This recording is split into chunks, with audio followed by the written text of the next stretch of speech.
100 గొర్రెలు ఉన్న యజమానుడు ఒక్క గొర్రె పిల్ల తప్పిపోతే 99 గొర్రెలు ఏం చేశాడు? అందులో నువ్వు కూడా ఉన్నావు. 99లో ఒక్కడి కోసం పరిగెడతాడంట. మనం అనుకుంటాం నా యేసయ్య మనం అనుకుంటాం.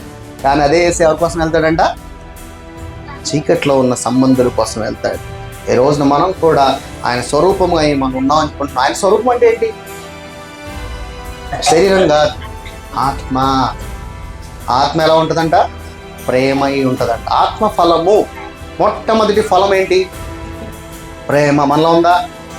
ఒక్కసారి మీరు ప్రశ్న వేసుకోండి, అంతా బాగా తెలుసు మీకు. కానీ క్రియల దగ్గరికి వచ్చేపాటికి మన హృదయం కఠినమైపోతుంది. కానీ ఏసే హృదయం అలా ఉంటుందా? అలాగా? మరి ఒకవేళ నీలో అలా ఉందంటే అప్పుడు నువ్వు ఎలా ఉన్నావు అని అర్థం. ఇప్పుడు ఏసే లాంటి ప్రేమ నీ హృదయంలో కనపడకపోతే ఇప్పుడు అది ఏ ఆత్మై ఉండాలి? భ్రమపరచు ఆత్మై ఉండాలి. అది ఏసే ఆత్మ కాదు. ఏసే ఆత్మ అంటే క్షమాపణ గుణము. ఒక సినిమాలో హీరో వీళ్ళని చంపితే వాడు హీరో అవుతాడు, అవునా? అంతే కదా? ఏదైనా మూవీస్ చూసే ఉంటారు కదండి అందరూ, ఏదో చూడనట్టుగా. అందరూ, నేను కూడా చూసి ఇచ్చినండి. సినిమా హీరోలో హీరో విలన్ చంపుతాడు, ఏమవుతాడు? బట్ నా యేసయ్య వీళ్ళని క్షమిస్తే హీరో అయ్యాడు, అవునా?